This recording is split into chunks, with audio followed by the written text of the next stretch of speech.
অনেক ভিখারিকে দেখেছেন তো, যে ফুটপাতের ধারে তার বিছানার তলা থেকে 2 লাখ টাকা পাওয়া গেল, 4 লাখ টাকা পাওয়া গেল, অথচ সে স্নানও করে না, খায়ও না। মানে এই যে অভ্যাস মানুষের তৈরি হয়ে যাওয়া, ঠিক ওই রকম ক্যারেক্টারটা আমাদের মুখ্যমন্ত্রী তৈরি হয়ে গেছে, যেটা একমাত্র শুধু শয়তানি, পাক্কা শয়তানি। রাজ্য সরকারের যখন টাকা নেই, তাহলে একটা সরকার তো ধর্মনিরপেক্ষ রাষ্ট্র, তাহলে সেখানে মন্দির কি করে দীঘায় হচ্ছে? ওনার সরকারের যদি মনে হচ্ছে যে ডিএ দিতে গেলে সরকারের কোমর ভেঙে যাবে, তাহলে উনি ছেড়ে দিতে পারেন, কোনো অসুবিধা নাই। যে লোকটা কোমর ভেঙে যাওয়ার কথা বলছেন, তিনি তো নিজেই সোজা হয়ে দাঁড়াতে পারেন না। মানে রাজ্য সরকার যাকে আইনজীবী হিসেবে ওখানে পাঠিয়েছেন, নয়, একদম হিসেব নিয়ে দেখাতে হবে। আমরাও হিসেব নিয়ে যাব, সেটা যদি উনি প্রমাণ করতে পারেন, আমরা ওখান থেকে একদম লিখে দিয়ে আসবো যে কোনো ডিএ প্রয়োজন নেই। এই টাকাতে রাজ্য সরকারের মানে রাজ্যবাসীর উন্নয়নের কাজ হোক। আমরা আনন্দিত, কিন্তু আমরা খুব উল্লসিত কিছু নই। কর্মচারীদের টাকাটাকে মেরে, সেখান থেকে কাটমানি খেয়ে, সেখান থেকে সেটাকে মিসইউজ করে তুমি এতদিন ভোগ করেছো। এখন কর্মচারীরা তাদের আইনি অধিকারটা ফিরে পাচ্ছে, এখন তুমি চাপের কথা বলছো কেন? কর্মচারীরা কাজ করেন, কর্মচারীদের একটা নির্দিষ্ট সাংবিধানিক কাঠামো মেনে তারা তাদের পারিশ্রমিকটা ঠিক হয়, সেই পারিশ্রমিকটা দিতে হয়, যেটা ভারতবর্ষের প্রত্যেকটা রাজ্য সহ কেন্দ্র নিয়মিতভাবে দিয়ে আসে। ব্যতিক্রম শুধু পশ্চিমবঙ্গ সরকার, যেখানে অবশ্য সরকার চলে না, এটা হচ্ছে একটা মানে প্রাইভেট লিমিটেড কোম্পানির মতো বলতে পারেন, যে আমার ইচ্ছা হলো আমি দিলাম, আমার ইচ্ছা হলো না আমি দিলাম না। 2010 পর্যন্ত পশ্চিমবঙ্গের কর্মচারীরা কেন্দ্রীয় হারেই এই বেতনটা পেয়ে এসেছেন। তারপরে কিন্তু এই মহার্ঘ ভাতাটাকে এই সরকার বন্ধ করে দেয় প্রায়। সুতরাং প্রশ্ন হচ্ছে যে তোমার আর্থিক সক্ষমতা ছিল, তুমি একটা নির্দিষ্ট কাঠামো তৈরি করেছিলে, আইনি কাঠামো, যে কাঠামো মেনে তুমি দিচ্ছিলে। 2010-এর পরে তুমি যখন এলে, কর্মচারীদেরকে তার আগে গালভরা প্রতিশ্রুতি দিয়েছিলে। যখন এসে পরে তুমি তোমার নিজের রূপ দেখিয়ে কর্মচারীদেরকে অধিকার থেকে বঞ্চিত করলে। তাহলে কর্মচারীদের টাকাটাকে মেরে, সেখান থেকে কাটমানি খেয়ে, সেখান থেকে সেটাকে মিসইউজ করে তুমি এতদিন ভোগ করেছো। এখন কর্মচারীরা তাদের আইনি অধিকারটা ফিরে পাচ্ছে, এখন তুমি চাপের কথা বলছো কেন? আমাদের অধিকারটা চুরি হয়েছিল, সেই চুরির ধনটা আমরা কিছুটা ফেরত পেয়েছি, আমরা পুরোটা উদ্ধার করতে পারিনি। কর্মচারীদের টাকা মমতা ব্যানার্জির সরকার চুরি করেছিল। আপাতত সুপ্রিম কোর্ট তার 25% ফেরত দেওয়ার কথা বলেছে। এইটুকুই। আমরা আনন্দিত, কিন্তু আমরা খুব উল্লসিত কিছু নই। তার কারণ হচ্ছে যে এখনও 75% বাকি, তার সাথে তার ইন্টারেস্ট যোগ হবে। আর তার থেকে বড় কথা, বর্তমান রোপাতেও মানে বর্তমান যে বেতন কমিশন চলছে, সেখানেও এখনো পর্যন্ত 37% বকেয়া রয়েছে। 37%, মানে 55-র মধ্যে 37% বকেয়া। সেইটাকে নিয়ে যদিও সুপ্রিম কোর্টে কোনো কেস নেই, কিন্তু এটা নিয়ে আমরা লড়াই চালিয়ে যাচ্ছি। আশা করি সেটাকেও আদায় হবে। আর সুপ্রিম কোর্টে এই রায়টা, পরবর্তী রায় পজিটিভ হলে পরে ওর প্রভাব এর উপরেও পড়বে।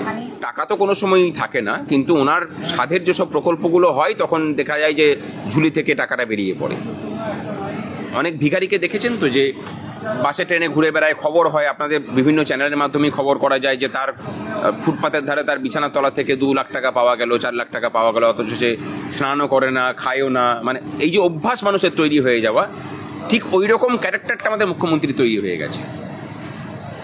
কর্মচারীদের অধিকার দেব না, কিন্তু কেন্দ্র সরকারের সাথে ঝামেলা করে আমি আয়ুষ্মান ভারত চালু করতে দেবো না, আমি এখানে স্বাস্থ্যসাথী চালাবো, মানে সে যে স্বাস্থ্যসাথী থেকে কোনো পরিষেবা পাওয়া যায় না, তার জন্য আমি 7,000 কোটি টাকা খরচা করব।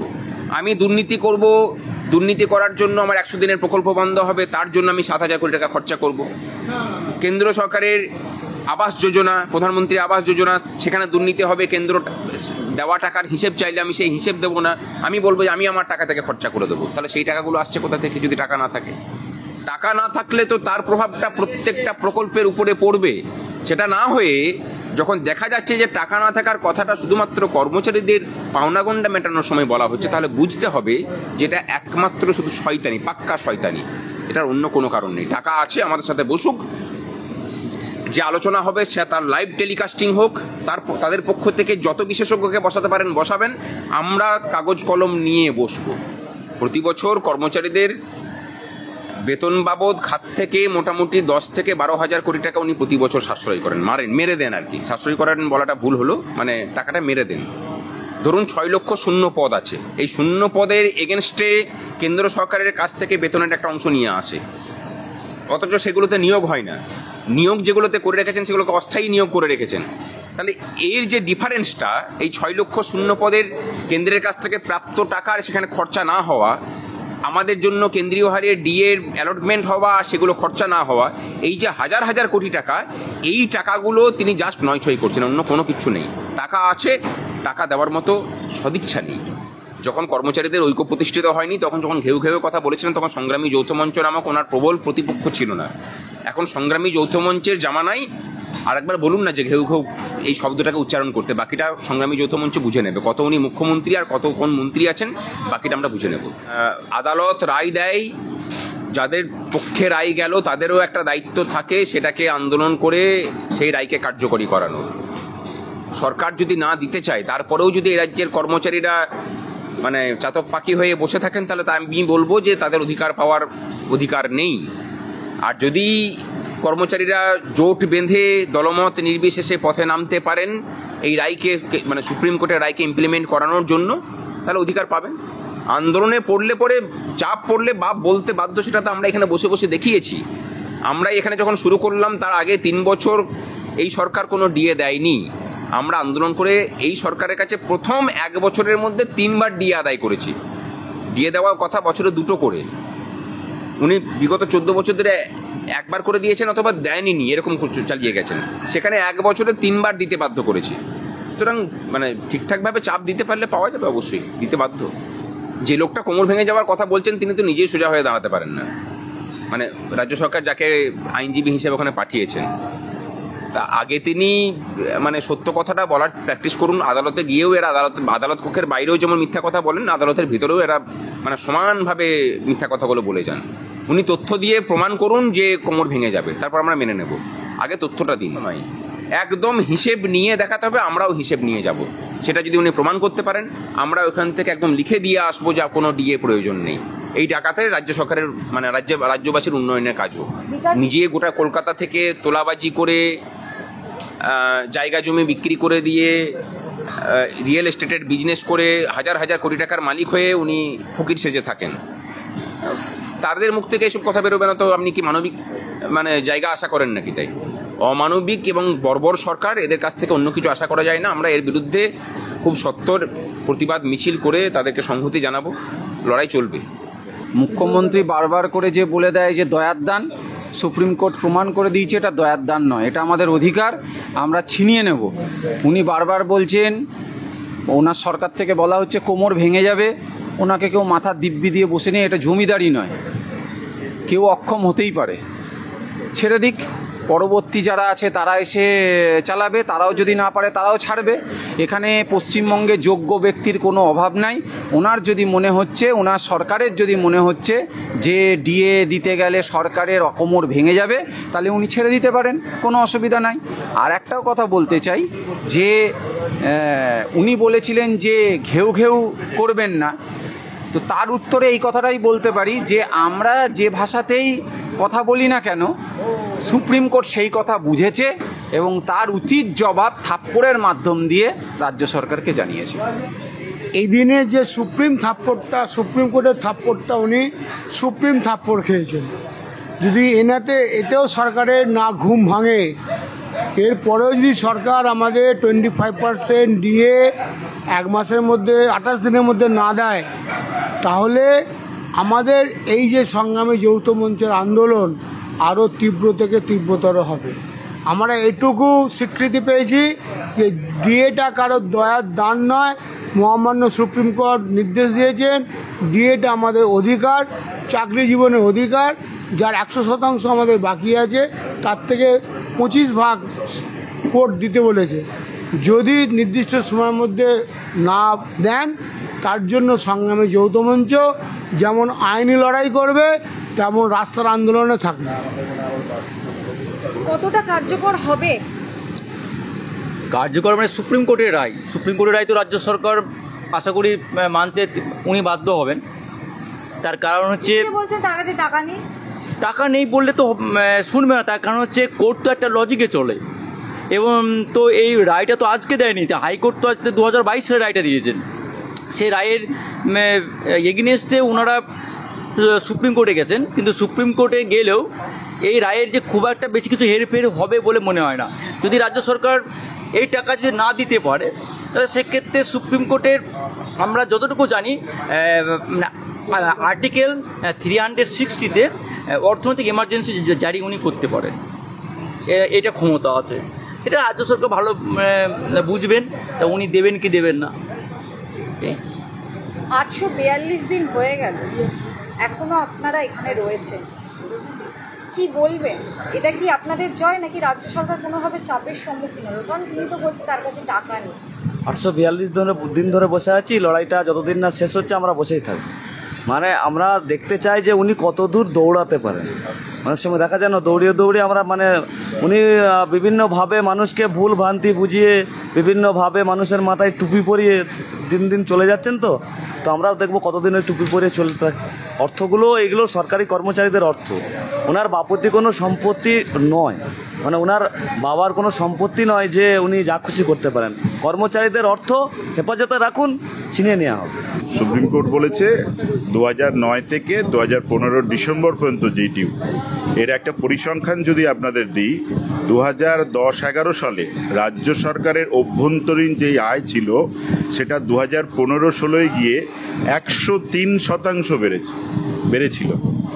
2010-11-তে কেন্দ্রের থেকে যে বিভিন্ন খাতে যে প্রকল্পের অনুদান পেয়েছিল সেটা 15-16 সালে আর্থিক বছরে 300%-এর উপরে গেছে। তাহলে যদি রাজ্যের আমি আয় বলি 2010-11 আর 2015-16 প্রায় 450% আয় বেড়েছিল। তাহলে যেই সরকারের 450% বিভিন্ন খাতে আয় বাড়ে, তাহলে 9 থেকে 15 পর্যন্ত দেওয়ার কোনো অসুবিধা ছিল না। আপনি ভাবুন যে আপনি অ্যাজ এ একজন সাংবাদিক, আপনার আজকে মাসে যত উপার্জন হয় সেটা যদি 400% পরের মাসে বেড়ে যায়, তাহলে আপনার কন্ডিশন কী হবে, আপনার লাইফস্টাইল কোন জায়গায় হবে? তার মানে যারা আমরা বাড়ালাম, এই যে প্রকল্পের কাজ আমরা সরকারি কর্মচারী করি, কেন্দ্র তার ভিত্তিতে টাকা দিয়েছে, আমাদের কাজে পারফরমেন্স বেসে মানুষের জন্য টাকা দিয়েছে। এই যে অভ্যন্তরীণ আয় এটা আমরা তুলেছি কর্মচারীরা, তাহলে তার জন্য আমরা প্রাপ্য পাবো না, তাহলে আর্থিক কোনো অসুবিধা নেই। এবং 2010-11 থেকে 2015-16 পর্যন্ত প্রত্যেক বাজেটে রাজ্য সরকার কর্মচারীদের জন্য, শিক্ষকদের জন্য যে ডিএর টাকা রেখেছিল, কোনো বছরে খরচা করতে পারেনি। ডিএ দিল না, আবার খরচা করতে হয়, তাহলে সেই টাকাটাও যদি দিত তাহলেও কিন্তু এতটা গ্যাপিং থাকতো না। এবার যদি আজকের হিসাবে আপনি যদি বলেন, যদিও হিসাব আসে না, রাজ্য সরকারের যখন টাকা নেই, তাহলে একটা সরকার তো ধর্মনিরপেক্ষ রাষ্ট্র, তাহলে সেখানে মন্দির কি করে দীঘায় হচ্ছে? আর যদি বলেন ওই টাকাটা তো নাগরিকের টাকায় হচ্ছে, এমন মানুষ আছে যারা হিন্দু ধর্মে বিশ্বাস করে না, তাহলে তার টাকা হিন্দু ধর্মের মন্দির হবে কেন? আবার অনেক নাগরিক আছে কোনো ধর্মকেই বিশ্বাস করে না, তাহলে তার টাকায় জগন্নাথের মন্দির হবে কেন? আমি একজন হিন্দু হিসেবে জগন্নাথ প্রভু আমার প্রভু, তাকে আমি শ্রদ্ধা ভক্তি করি, কিন্তু যখন আমি একজন নাগরিক, তাহলে এই টাকাটা কোথায় আসছে? যাদের অযোগ্য বলে সুপ্রিম কোর্ট ঘোষণা করলো, তাদের চাকরি খারিজ করলো, সেখানে রাজ্য সরকার কি করে তাদের জন্য 20,000-25,000 টাকা দেওয়া, সেই টাকা তাহলে কোথায় আসছে? তাহলে এই মানে সুপ্রিম কোর্ট কিছুদিন আগে একজনকে বললো এদের চাকরি খারিজ করলো, তাদের রাজ্য সরকার দায়িত্ব নিচ্ছে টাকা দেবার, আর সুপ্রিম কোর্ট আমাদের বললো কর্মচারীদের দিয়ে দিতে, তার বেলা বলছে দিতে পারবো না। এই যে পার্থক্য, এটা এতেই বোঝা যাচ্ছে কোন জায়গা আছে। আর বলছে যে কেন্দ্র টাকা আটকে রেখেছে, আটকে রাখতেই পারে। আমরা সংগ্রামী যৌথ মঞ্চ থেকে বলেছিলাম আপনি শ্বেতপত্র প্রকাশ করুন, কর্মচারীদের স্বার্থে যেইটা কেন্দ্রটায় সেটা কোথায় আটকেছে সেটা বলুন। প্রকাশ করতে পারেনি। চিফ সেক্রেটারির সঙ্গে আমরা দেখা করেছিলাম, চিফ সেক্রেটারি বলছে না, কোনো টাকা ডিউ নেই। মুখ্যমন্ত্রীর কথার অ্যাকচুয়াল কোনো ভ্যালু নেই সরকারি এতে, কেন এই যে কেসটা কিন্তু মুখ্যমন্ত্রীর এগেনস্টে হয়নি, চিফ সেক্রেটারি এগেনস্টে হয়েছে সুপ্রিম কোর্টে বা হাইকোর্টে। চিফ সেক্রেটারি কিন্তু এই কথা ওখানে গিয়ে বলছে না আর কি। তাহলে এই যদি কথা বলতো তাহলে তার উত্তর দেওয়া যেত। তাই ওনার কথার কোনো ভ্যালুয়েশন, ওনার কোনো ফাইলে, আমাদের ডিএ ফাইলে ওনার সই হবে না, সই করবে চিফ সেক্রেটারি, ফাইন্যান্স সেক্রেটারি। তাহলে চিফ সেক্রেটারি ওনার যদি হয়, ওনার আন্ডারে চিফ সেক্রেটারি, ফাইন্যান্স সেক্রেটারিকে এইগুলো বলুক না। আমাদের নেতা ভাস্করগ্রস্ত বলছে না, শ্বেতপত্র প্রকাশ করুক আর কি, যে কী বাকি আছে। আরেকটা কথা, কেন্দ্র হয়তো কিছু কিছু ক্ষেত্রে অনুদানের টাকা বাকি রেখেছে। এবার আমি তার ইউটিলাইজেশন সার্টিফিকেট দিয়েছে না দিয়েছে আমি সেই তর্কে যাচ্ছি না, সেটা রাজনৈতিক নেতারা বলবে। কিন্তু আপনি কি আবাস যোজনার টাকা দিয়ে কর্মচারীদের ডিএ দেবেন? আবাস যোজনার টাকা বাকি রেখেছে, তার সঙ্গে আমাদের কি আছে? বিভিন্ন প্রকল্পের টাকা দিয়ে তো আমাদের ডিএর টাকা দেবেন না। তাহলে কোন টাকা বাকি রাখলো না যে আপনার যে অভ্যন্তরীণ আয় তার থেকে আপনি কর্মচারীদের শিক্ষকদের দিয়ে দেবেন। কেন্দ্র যে কর্মচারী শিক্ষকদের জন্য যেই টাকা দিয়েছে তার থেকে আপনি দিয়ে দেবেন, কোনো প্রকল্প থেকে দিয়ে দেবেন না। এইবার উনি বলছেন যে যদি আমি এইগুলো দিই তাহলে অনেক প্রকল্প বন্ধ হয়ে যাবে। আমরা অনেক প্রকল্প চালাই, আপনি একা প্রকল্প চালেন না, সারা ভারতবর্ষে বিভিন্ন রাজ্য সরকার বিভিন্ন প্রকল্প চালায় এবং তারা দিয়েই তাদের প্রকল্প চালায়। কেন্দ্রীয় সরকারও বিভিন্ন প্রকল্প চালায়, কিন্তু কেন্দ্রীয় সরকারি কর্মচারীদের দিয়েই নরেন্দ্র মোদী প্রকল্পটা চালায়। তাই এখনও বলছি, যদি কেন্দ্র আপনাদের কোনো তথ্য আপনার রাজ্য সরকার আমাদের দিতে পারেন, আমরা যন্তর মন্তরে গিয়ে সংগ্রামী যৌথ মঞ্চ ধর্ণা দিয়ে এসেছি, আবার দরকার হলে ধর্ণা দিতে যাব। আপনি প্রকাশ করুন যে কর্মচারীদের দিয়ে দেওয়া যাচ্ছে না, এই টাকা কেন্দ্র না দেওয়ার জন্য। কিন্তু আমরা 100% বুঝে নেব, খুব তাড়াতাড়ি আমরা সংগ্রামী যৌথ মঞ্চ মিছিলে নামছি 100%-র জন্য আর কি।